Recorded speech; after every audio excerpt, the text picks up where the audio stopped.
Al-Fatihah. Bismillahirrahmanirrahim. Alhamdulillahi rabbil alamin. Iyyaka na'budu wa iyyaka nasta'in.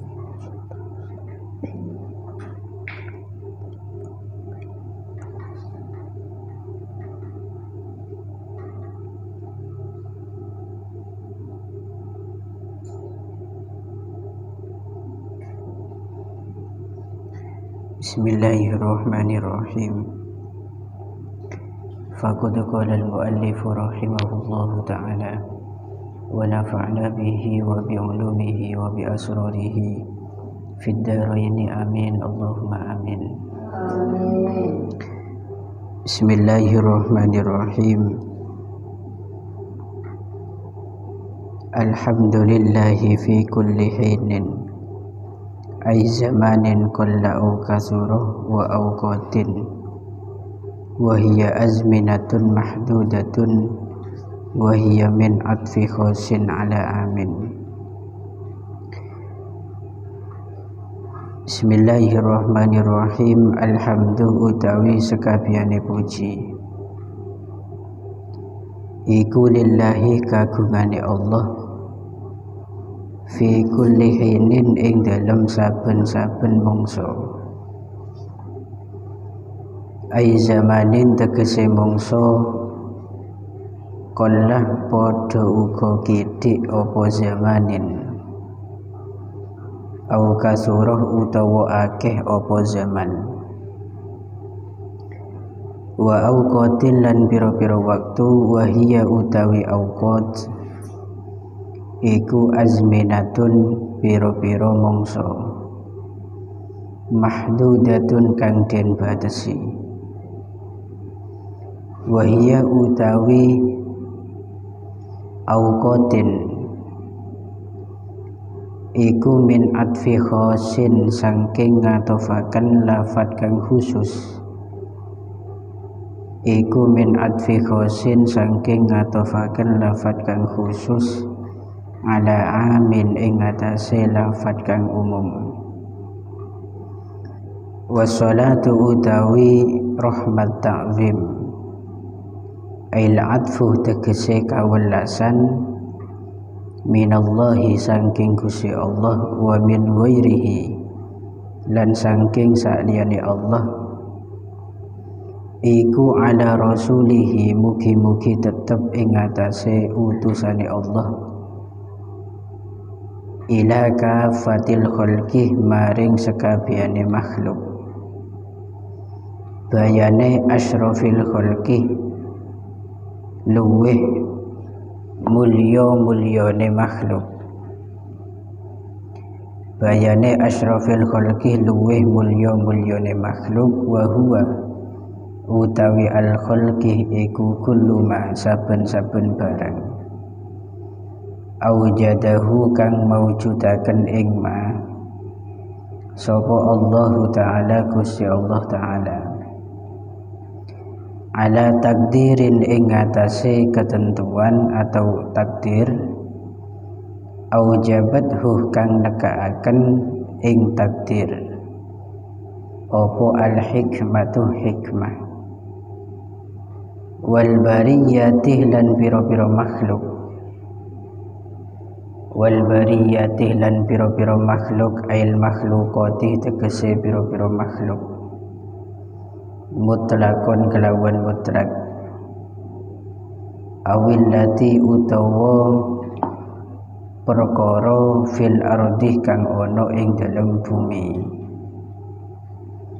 fahiyah maka utawi al bariyat iku min atfil muradifi setengah saking ngatofaken lafat kang nunggali makna iku min atfil muradifi setengah saking ngatofaken lafat kang nunggali makna au min atfil khasih utawa setengah saking ngatofaken lafat kang khusus dan atofaken alal ami ing atase lafat kang umum.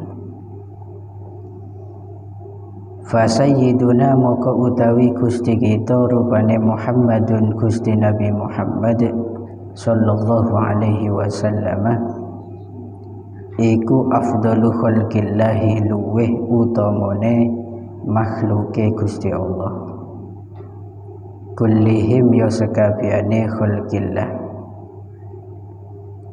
hadihi utawi ikilah al mustahdarat belakangnya itu al mustahdaratu tegese perkara kang den hadiraken al mustahdaratu tegese perkara kang den hadiraken fitihni ing dalam ati ingsun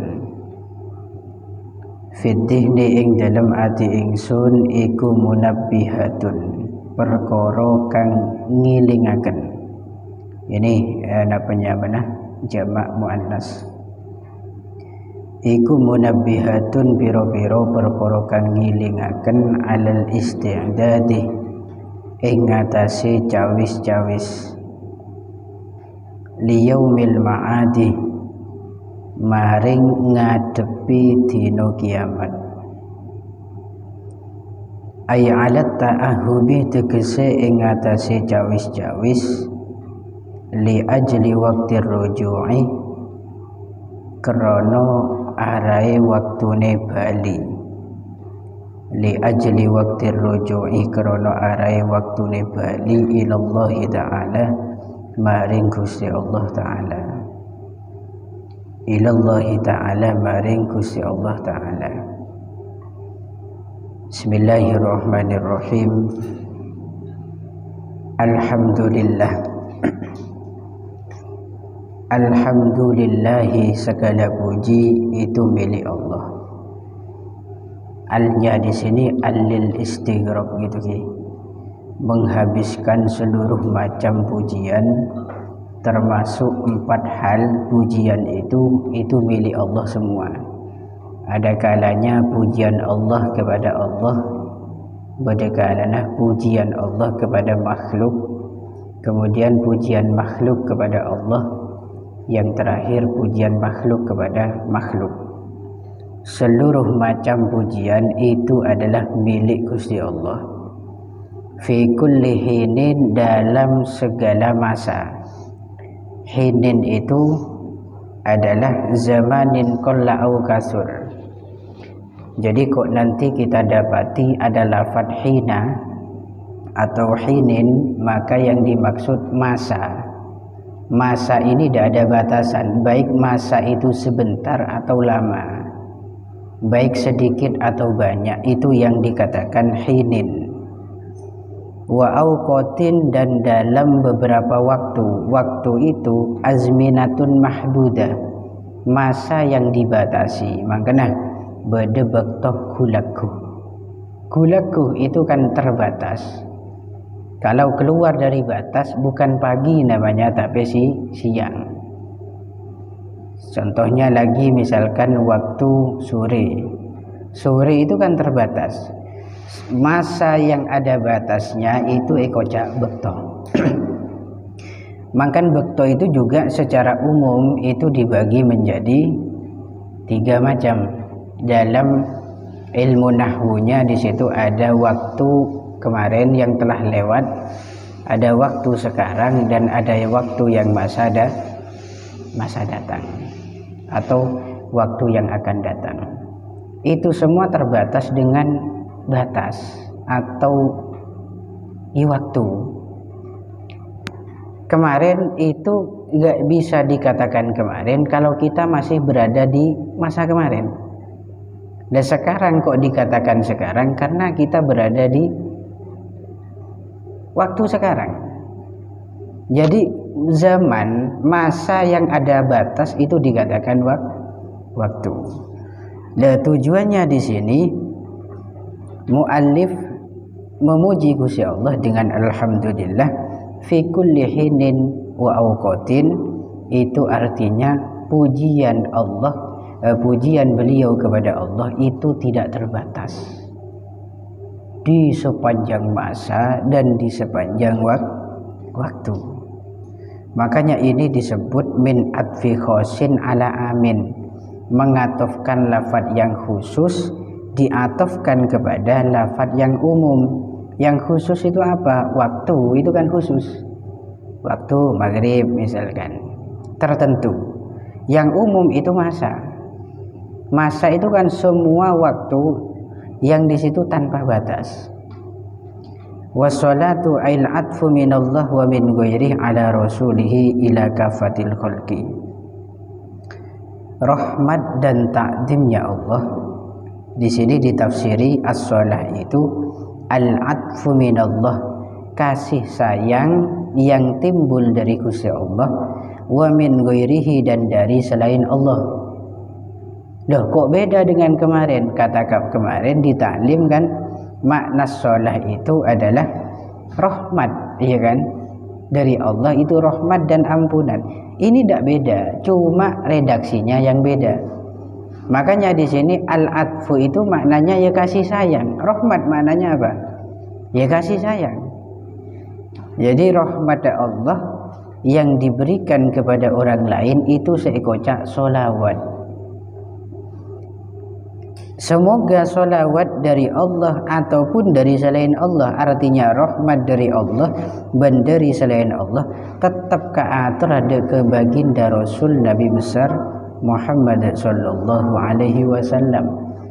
Beliau menjadi utusan ila kafatil khalqi, kepada seluruh jenisnya makhluk, baik itu manusia atau selain manusia, termasuk jin. Minas sakolain, manusia dan jin itu semua utusannya adalah Gusti Kanjeng Nabi Muhammad.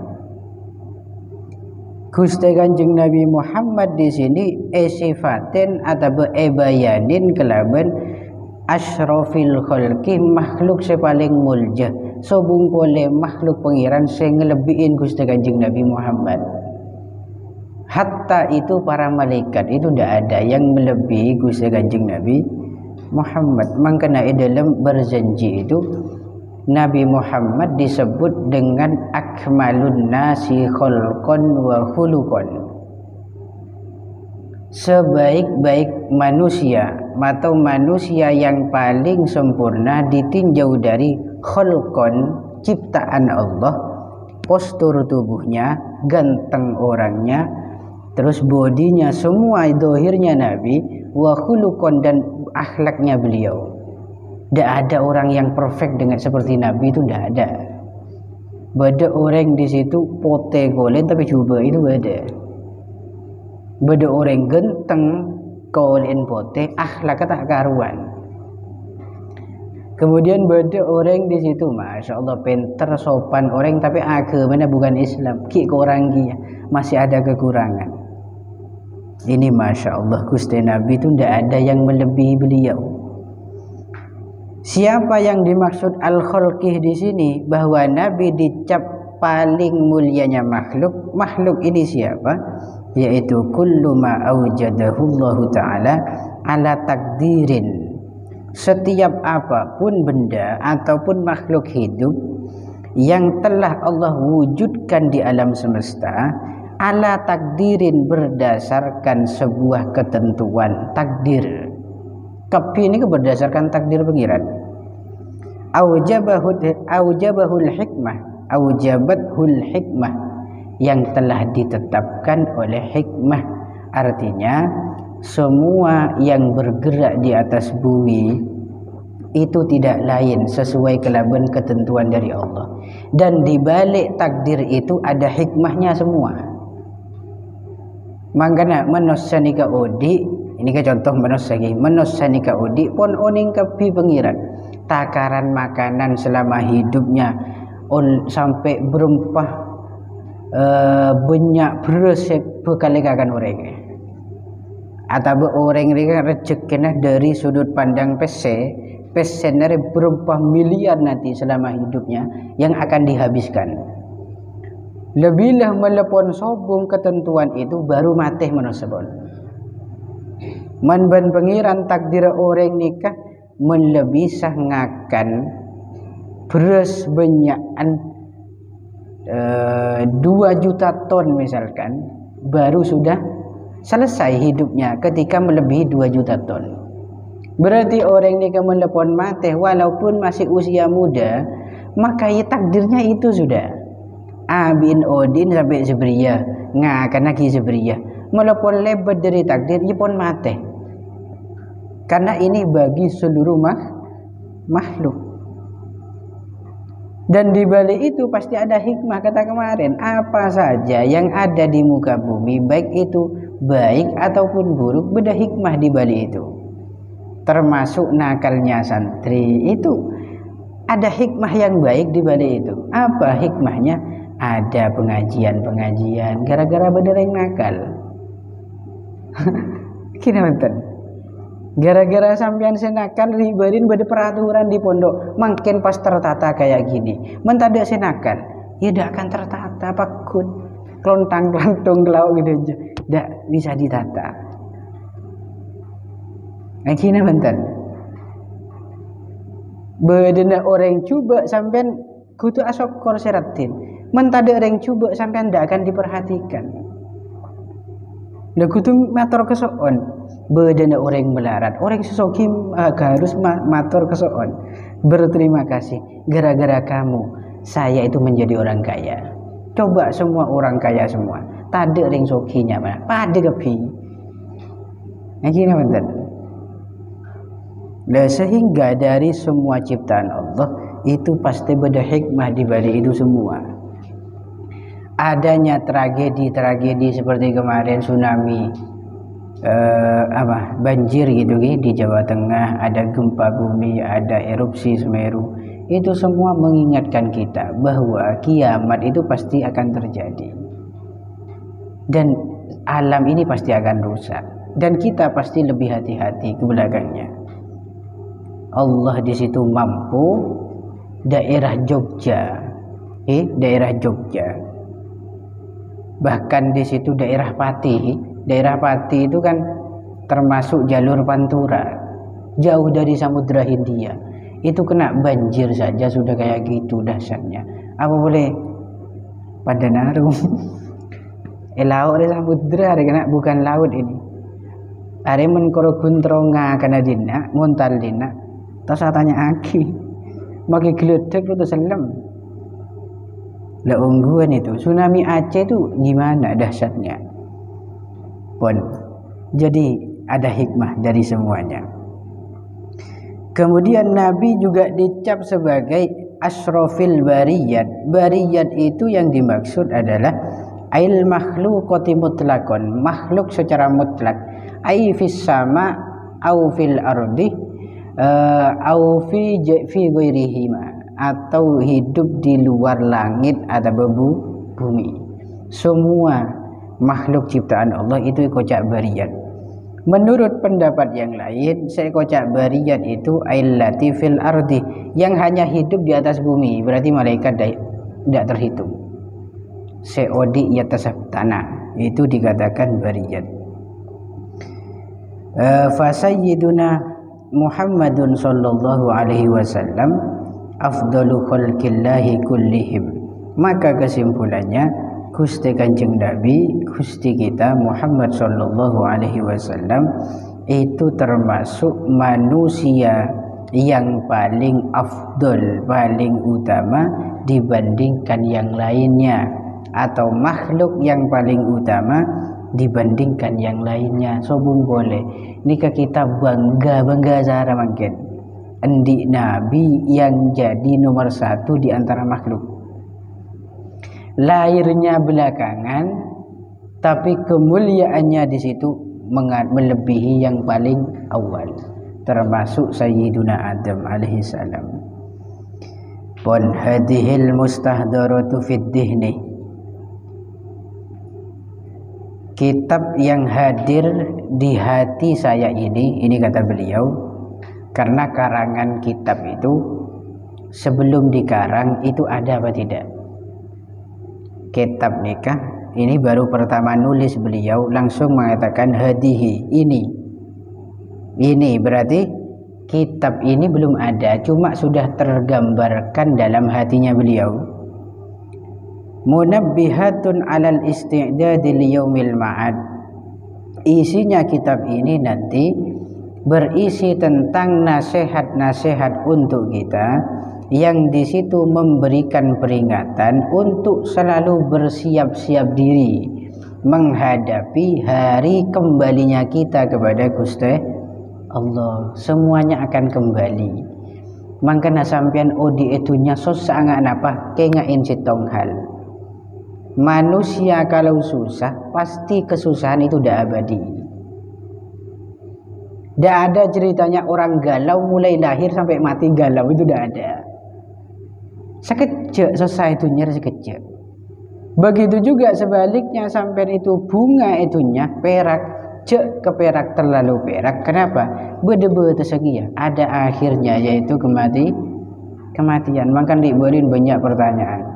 Di Arab itu ada tumbuhan yang menghijau di sana. Katanya salah satu tanda kiamat itu adalah suburnya tanah yang ada di Jazirah Arab. Banyak orang yang sibuk bertanya, apakah kiamat mau terjadi? Apakah kiamat akan muncul? Hendaknya kita itu jangan pikir terlalu jauh, yaitu kiamat kubro. Kenapa? Kiamat kubro itu dirahasiakan sareng Allah. Tahu atau tidak kita, misalkan di situ ngarang misalkan atau ngeramal atau siapa dari orang lain yang ngeramal, mau tidak mau kiamat pasti terjadi, dan itu tidak bisa kita cari, memang rahasia Allah. Yang perlu kita pikir sekarang, kiamat ini beda dua, kiamat sugro beda kiamat kubro. Kiamat sugro itu kematian, dan semua ini pasti ngalamin. Kuleban sampean pasti mati. Jangan sibuk mikirin kiamat kubro lah, kiamat sugro pikirin. Kapan terjadinya? Mungkin kemarin ngaji kemarin. Mungkin dekik kalau 12 malam, mungkin laku, mungkin. Dan ini banyak kemungkinan. Lah tapi saya tidak sakit. Berapa banyak orang tidak sakit mati? Jadi sibuk mikirin kiamat kubro yang begitu jauh. Itu kiamat kubro rusaknya alam semesta sudah. Lah sampean ini bakal rusaknya gitu nih. Saya nggak pas kiamat sugro dulu sebelum kubro. Nah ini yang harus kita perhatikan. Makin itu banyak orang cari-cari viral. Bagaimana ini sudah tanda-tanda kiamat kubro.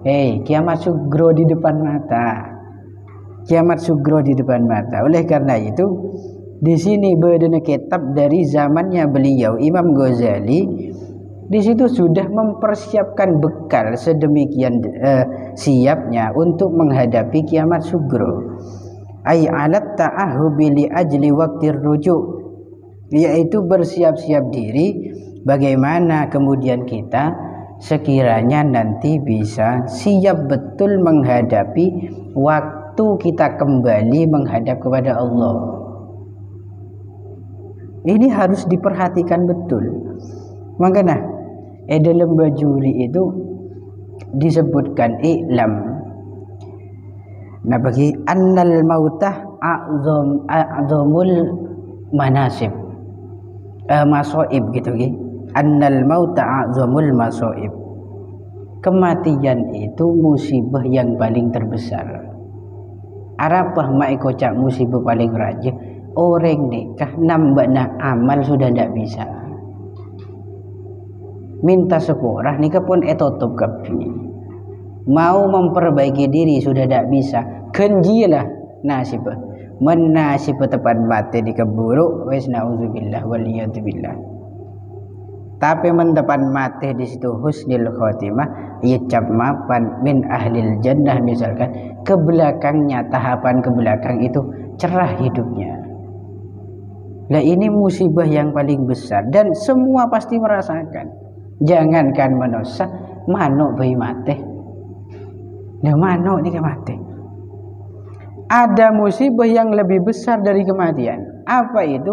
Al-ghaflatu anhu. Lupa akan kematian itu musibah terbesar kan? Makan banyak orang endik musibah tapi tak sakit saki. Napa musibahnya? Lupa kepatih. Engak ke persoalan odi.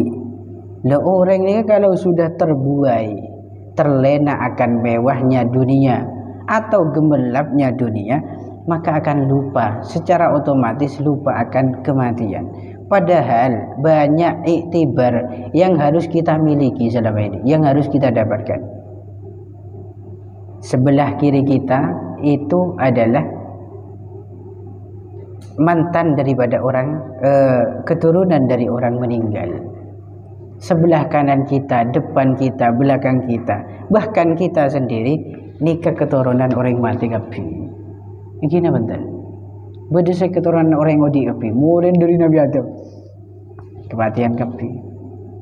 Hatta aku sing ngocak ni pernah kematian dia. Dan tidak tahu kapan waktunya saya. Ya mantere belanjang umur barokah gitu ki. Ini musibah paling besar sehingga disunnahkan bagi orang mukmin memperbanyak engak kematian. Pebanyak engak kepatih dengan cara apa? Engak kepatih ni kan beni kurkun kengain menolong kok lebih lemah hati ya. Mari kok mati. Beni dah iya caranya. Caranya perbaiki amal kita untuk bekal menghadapi kematian. Makanya kita diperintah oleh Rasulullah untuk ziarah kubur. Ziarah itu tujuannya mengingatkan kita bahwa kita akan mengalami nasib yang sama. Makam siapapun itu, sunnah kita ziarah kubur. Untuk masalah doa itu hal yang lain. Gusti Kanjeng Nabi juga ada terkait masalah ini, yaitu aksiru min dzikri hadimil ladzat al maut. Perbanyaklah sampean itu mengingat hal-hal yang merusak kelezatan di dunia. Kesenangan dunia itu bisa rusak gara-gara mati. Kurkun itu saja. Sedang kadang orang itu pontang-panting benar napa berjuang mati-matian untuk menghidupkan dirinya, keluarganya. Marneka itu toben mati lober kepi. Beda orang atau karan mana banyak masalah dengan yang lainnya. Marji mati tak ada kelak lah masalah. Kemudian ada orang yang di situ mewah hidupnya, kaya hidupnya, senang odin marji mati kelak senang lah. Ada batasnya semua. Oleh karena itu, ini kepada hal yang menarik. Saya menemukan di Bajuri itu ada siiran yang mana siiran ini muncul dari keranda, oning keranda saja. Kendaraan tanpa bensin dan solar. Dan itu pasti jadi kendaraan sampean semua. Keranda itu benar itu mengatakan begini kan, benar itu kulla yaumin undur ilayya bi aklik, pandanglah saya dengan akalmu. Artinya harus berpikir kita, mengingat-ingat keranda itu bagaimana, kayak apa keranda itu, fungsinya untuk apa. Benar sampean kudu kengain katel mentau ning keranda katel benar atuat kan. Anal muhayya li nafsika, saya ini diciptakan, dibuat untuk dirimu, produksi untuk kamu. Jangan lupakan keranda itu. Walaupun sampean sering lupa, keranda tidak pernah lupa sama sampean. Benar nyelok sampean. Kengain kok. Tapi sampean yang di situ lebih memilih handphone yang nanti akan ditinggalkan oleh sampean. Keranda yang akan menjemput sampean. Ana sarirul manaya, saya ini adalah keranjang kematian. Keranjangnya itu nanti. Kamsaro misli bimislik, berapa banyak benda yang serupa dengan saya itu mengangkut orang yang sama dengan kamu atau makhluk yang sejenis dengan kamu. Coba harus iktibar kita, pikir. Berapa banyak katel ajalan selama nikah? Berapa banyak orang atau makhluk yang sejenis dengan kita, yaitu manusia, itu dipikul oleh keranda, diusung oleh keranda. Banyak nawadan. Tapi anak aku lebih sampean makhluk pemanggen terlena akan gemerlapnya dunia. Jangan sampai lupa lagi. Jangan sampai lupa. Ini Masya Allah. Ini harus perlu. Ngaji kitab ini harus disyukuri. Kenapa? Karena kelaban ngaji kitab ini, insya Allah kita selalu beri nasihat yang membuat kita selalu bersiap-siap menghadapi kematian, khususnya dan umumnya nanti di yaumil qiyamah. Wallahu a'lam bishawab. Al-Fatihah. Bismillahirrahmanirrahim.